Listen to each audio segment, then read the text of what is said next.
காசும் இல்லை, அன்றகுமார் திசாநாயக்கட காசும் இல்லை. இது போரதீபதி பிரதேச சபைக்குள்ள இருக்கிற மக்கள் நெறிப்படம். டிஎம்பிபி 5 உறுப்பினர்கள் எதிர்ப்பான். ஏதோ அவங்கள பிள்ளையாண்ட வீட்டை இருந்து கொண்டு வந்த காசுமா. கடந்த காலத்துல களவெடுத்து அரசியல தடைச்சி கஞ்சா போதை பொருளை கடத்தி விட்டு சம்பாதித்தார்கள். எப்படி மக்களுக்கு குழு அமைச்சு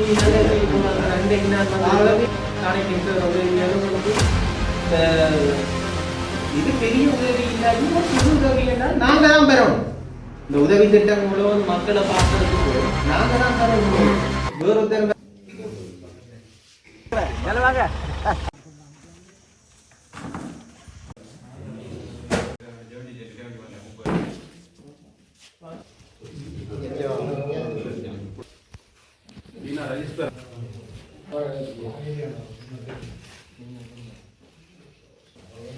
ஆனா கந்தசாமி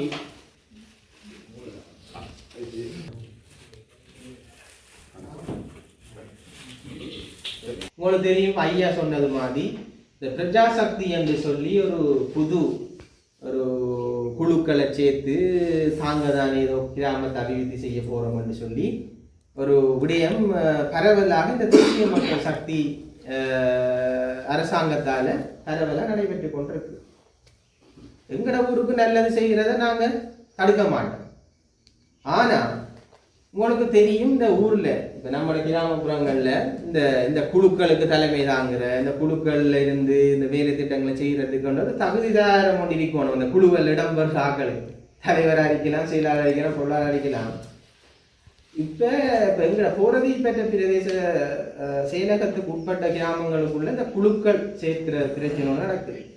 எந்த வட்டாரத்திலையும் குழுக்கள் அமைக்கிற நடவடிக்கை மண்டூர் வட்டாரத்திலையும் நடக்குது. அதுல யார் அங்கம் வைத்தாங்கன்னா, போலியான காப்போத்த உயர்தரம் காப்போத்த சாதாரண பரீட்சையில போலி பரீட்சை சான்றிதழை சமர்ப்பித்து கடந்த காலங்களில் கிராம உத்தியோகஸ்தராக வேலை செய்து அந்த போலி சான்றிதழ் பிடிபட்டு வெளிநாட்டுக்கு தப்பியோடி சென்று திரும்ப இப்போ எல்லா பிரச்சனையும் முடிய ஊருக்கு வந்து திரும்ப கடைசியாக பூனங்குளத்தை பிடிச்சிட்டு குளத்தை பிடிச்சி அடைச்சிட்டு இருந்த ஒரு ஆளையும் இந்த பிரஜாசக்தி குழுவில் போட்டிருக்காங்களாம். அது ஒன்று. அடுத்தது இந்த இந்த இந்த வட்டாரத்தை பொறுத்தவரை ஹெரோயின், கஞ்சா, ஏனைய போதைப் பொருட்களை கடத்தி விற்கிற ஒரு ஆளையும் பிரஜாசக்தி அமைப்பு என்று சொல்லி என்பிபி அமைப்பு உறுப்பினர்கள் என்று சொல்லி மக்களிடையே அவங்களையும் அறிமுகப்படுத்துகிற நிகழ்வும் இந்த காலங்களில் நடந்து கொண்டு. ஆகவே நான் உங்கள்கிட்ட சொல்ற விடயம் ஒன்றுதான், மக்கள் விழிப்பாக இருக்க வேண்டும். இப்படியான இந்த போதை வஸ்துகள், இந்த போலி சான்றிதழ் எல்லாம் காட்டி இந்த மக்களை ஏமாத்துனவங்க திரும்ப இவங்களை ஏமாத்துறதுக்கு உங்க மத்தியில வராங்க. ஏன்னா கடந்த காலத்தை மறந்துட்டோம்னு அவங்க நினைப்பாங்க. ஆனா உங்களுக்கு தெரியும் ஆக்கல் என்றது அந்த மறக்கிற வேலை நம்ம வைக்கக்கூடாது. வச்சோம்னு சொன்னா அவங்க நம்மளே அடிமையாக்கி போடுவாங்க. நல்ல விடயம் செய்யறதுக்கு வருவாங்க. ஆனா இவங்க தானா மக்களுக்கு நல்ல விடயம் செய்யக்கூடிய ஆக்கள் என்று நான் என்ன நம்பல. ஏன்னா கடந்த காலத்துல களவெடுத்து அரசியல தடைச்சி கஞ்சா போதை பொருளை கடத்தி வித்து சம்பாதித்த ஆக்கள் எப்படி மக்களுக்கு குழு அமைச்சு நல்லது செய்ய போறாங்க? ஆகவே இலங்கை தமிழரசு கட்சி சும்மா சொல்லி போட்டு போக மாட்டோம். நான் இந்த இடத்துல கட்டிடத்துல சொன்னேன்னா ஏதாவது எங்களால் இப்படியும் செய்வேன் பண்டு. ஆனா இன்றைக்கு நான் வந்திருக்கோம் சாணக்கியன் சார் உதவியாலும் உங்களுக்கு இந்த இது பெரிய உதவி இல்லாட்டியும் ஒரு சிறு உதவி என்றால் நாங்க தான் பெறணும். இந்த உதவி திட்டங்களோ மக்களை பார்க்கறதுக்கோ நாங்க தான் பெறணும். உங்களுக்கு வேறொருத்தரும் பெற மாட்டாங்க. அந்த குழு அமைக்கிறார்கள் எல்லாம் போயிடுவாங்க. நாளைக்கு அவங்க அவங்க இன்றைக்கு ஒரு கட்சியில நிற்பாங்க, நாளைக்கு ஒரு கட்சியில நிற்பாங்க. அப்படியா நாட்கள் அந்த குழு அமைக்கிறார்கள். குழு அமைக்கிற யார் அமைக்கிறன்னு கூட மக்களுக்கு சொல்றாங்க இல்லையா?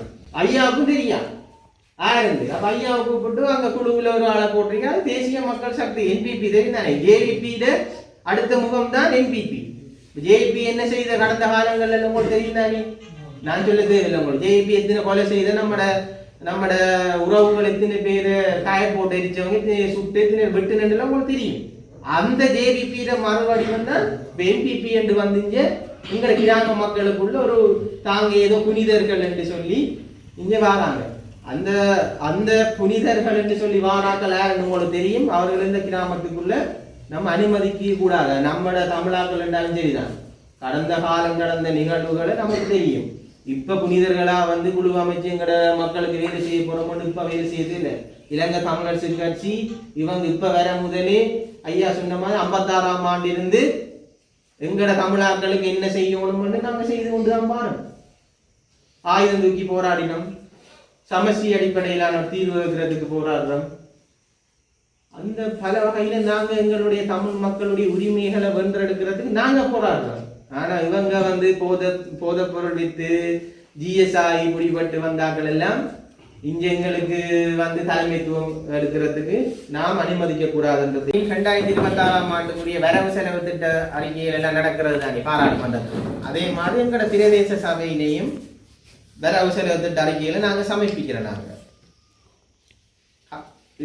வருகிற 2026ஆம் ஆண்டுக்காக இந்த பிரதேச சபை வந்து என்னென்ன வேலை திட்டங்கள் செய்ய போகுது, எத்தனை ரோட் போட போகுது, எத்தனை பெல் போட போகுது, எத்தனை கான் கட்ட போகுது, எவ்வளவு ஒதுக்கியிருக்கோம் வந்து எங்களோட ஒதுக்கீட்டு சம்பந்தமான ஒரு வரைவை தயாரித்து நாங்கள் டிசம்பர் மாதம் 31ஆம் தேதிக்கு முதல் அதை பாஸ் பண்ணணும். அதை பாஸ் பண்ணினா தானே செலவழிக்கலாம் காசு. இப்போ பாராளுமன்றத்தில் நடக்கிற மாதிரி தான் மூன்றில் 2 பேர் இருந்தால் தான் அந்த பட்ஜெட்டை பாஸ் பண்ணுவாங்க. பாஸ் பண்ணி நமக்கு வேலை திட்டங்கள் நடக்கும். இப்போ மீன்பிடி துறைக்கு இவ்வளவு, போக்குவரத்து துறைக்கு இவ்வளவுன்னு சொல்லி ஒதுக்குறத அதே மாதிரி நாங்களும் இது ஒரு குட்டி பாராளுமன்றம்ன்றது எல்லாருக்கும் தெரியும் தான். இது ஒரு குட்டி பாராளுமன்றம். அப்போ நாங்கள் இப்படியான விடயங்களை கடந்த 22ஆம் தேதி எங்களுடைய பிரதேச சபையில் பாதீடு வரவு செலவு திட்டம் சம்பந்தமான மீட்டிங் நடந்தது. எங்கள் பிரதேச சபையில் இருக்கிற என்னோட சேர்த்து 16 உறுப்பினர்கள் இருக்காங்க. 16 உறுப்பினர்கள் இருந்தால் அதில் பெரும்பான்மையில் 9 பேர் எங்களுக்கு ஆதரவு அளித்தா தான் அந்த பட்ஜெட் பாஸ் பண்ணப்பட்டால் தான் 2026 ஜனவரியிலிருந்து பிரதேச சபையில நிதியை நாங்கள் மக்களுக்காக செலவழிக்கலாம். அப்போ 22ஆம் தேதி நடைபெற்ற அந்த பாதுகாப்பு சம்பந்தமான கூட்டத்தில் உங்களுக்கு தெரியும் 8 பேர் இலங்கை தமிழரசு கட்சியில உறுப்பினராக நாங்கள் இருக்கிறோம். 5 பேர் பிள்ளையாண்ட டிஎம்பிபி கட்சி என்று சொல்லி அதில் இருக்கிறாங்க 5 உறுப்பினர்கள். 3 பேர் என்பிபி தேசிய மக்கள் சக்தி என்று சொல்லி இப்ப புதுசா வந்த அரசாங்கத்தின் உறுப்பினர் 3 பேர் இருக்காங்க. அப்ப இவங்க 3 பேர் தேசிய மக்கள் சக்தி நடுநிலையாக இருந்து பிள்ளையாண்ட டிஎம்பிபி கட்சி 5 பேரும் இந்த மக்களுக்கு செலவழிக்க வேண்டிய இந்த வரவு செலவு திட்டத்துக்குரிய இந்த பணத்துக்கு தாங்க எதிர்ப்புன்னு சொல்லி இந்த 5 பேரும் கையை தூக்கி எதிர்ப்பாக்கி விட்டாங்க 22ஆம் தேதி. சரி எதிர்ப்பாக்கிட்டோம் தானே என்று போட்டு திரும்ப நேற்று 30ஆம் தேதி மீண்டும் நாங்கள் 2 தடவை சமர்ப்பிக்கலாம் வரவு செலவு திட்டம் சபையில். 2ஆம் தடவும் இலங்கை தமிழரசு கட்சி போரதி பற்றி பிரதேச சபைக்கு உட்பட்ட 10 வட்டாரத்துக்குமான மக்களுக்கு செலவழிக்கிற அந்த பாதீடு சம்பந்தமான வரைவை 2ஆம் தடவை ஆதரிச்சது 8 பேர். திரும்பியும் படகு கட்சியில கேட்ட பிள்ளையாண்ட உறுப்பினர்கள் 5 பேர் அதுக்கு எதிராக வாக்களித்தார். ஏன்னா மக்களுக்கு போரதி பற்றி பிரதேச சபையில் இருக்கிற நிதி செலவழிக்க கூடாது. எதிராண்ட என்ன அர்த்தம்? செலவழிக்க கூடாது. 5 பேர் செலவழிக்க. இவங்க 3 பேர் இருக்காங்க தேசிய மக்கள் சக்தியில். அவங்க ஓமும் இல்லை அவம் இல்லை நடுநிலை. அப்ப ஒரு 1987ஆம் ஆண்டு 15ஆம் இலக்க சட்டம் புத்தகம் சொல்லுது, எங்கட பிரதேச சபைக்கான சட்ட புத்தகத்தில் இருக்குது, தவிசாளருக்குரிய அதிகாரத்தை பயன்படுத்தி இந்த வரவு செலவு திட்டத்தை நாம் தவிசாளர் அதிகாரத்துக்கு உட்பட நாங்கள் பாஸ் பண்ணலாம். தவிசாளர் அதிகாரத்தை உட்பட்டு நாங்கள் அதை நேற்று பாஸ் பண்ணணும். பாஸ் பண்ணாட்டி நம்ம லைட்டும் போடலாம், ரோட்டும் போடலாம், ஆளும் கட்டல. அப்ப இப்படியான நிலவரம் தான் இருக்குது இந்த போரதி பற்றி பிரதேச சபையில. மக்கள் ஆன நீங்க எங்களுக்கு தந்தாலும் இப்படி எதிர்ப்பாக இருக்கிற சில ஒட்டுக்குழுக்களுடைய உறுப்பினர்களால் எங்களுக்கு நியாயமான முறையில் ஒரு சிறந்த முறையில் மக்கள் சேவையை இவங்க முடக்கலாம்னு நினைச்சவங்க நேற்றும். ஆனால் நாங்கள் இலங்கை தமிழரசு கட்சி அந்த மக்கள் சேவையை முடக்கிறதுக்கு நாங்கள் இவங்களுக்கு அனுமதி கொடுக்க மாட்டோம். தவிசாளருடைய அதிகாரத்தை பயன்படுத்தி 2026ஆம் ஆண்டுக்கான பாதுகாப்பை நாங்கள் வெற்றிகரமாக நேற்று நிறைவேற்றியிருக்கிறோம். அந்த வகையில் இனி வரும் காலங்களில் உங்களுடைய கோரிக்கைகள் ஒவ்வொன்றன் பின் ஒன்றாக பிரதேசம் உங்களோட காசு தானே அது உங்களோட வரி காசு தான் நாங்கள் உங்களுக்கு செலவழிக்கிறோம். இது பிள்ளையாண்ட காசும் இல்லான்ற குமார் திசாநாயக்கட காசும் இல்லை. இது போரதி பற்றி பிரதேச சபைக்குள்ள இருக்கிற மக்களோட வரிப்பணம். நீங்க வீடு கட்டுறதுக்கு அப்ளிகேஷன் போம், அதுக்குரிய அனுமதி எடுக்கிற காசு, டாக்ஸ் பே பண்ற காசு, அந்த காசுகள் எல்லாம் தான் போரதி பற்றி பிரதேச சபையில் இருக்குது. இது வேற ஒரு அரசாங்கம் உங்களுக்கு கொண்டு தர காசு இல்லை. இது மக்களோட காசு எடுத்து மக்களுக்கு செலவழிக்கிறதுக்கு டிஎம்பிபி 5 உறுப்பினர்கள் எதிர்ப்பான். ஏதோ அவங்களோட பிள்ளையாண்ட வீட்டை இருந்து கொண்டு வந்த காசு மாதிரி.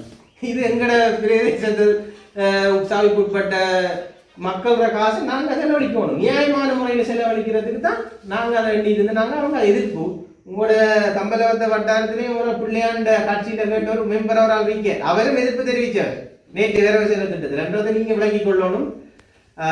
அந்த வகையில இவங்க யார் என்ன எதிர்ப்பு தெரிவிச்சாலும் இலங்கை தமிழரசு கட்சி நியாயமான முறையில் மக்களுக்கு செய்ய வேண்டிய சேவையை தொடர்ந்து செய்யும் என்றது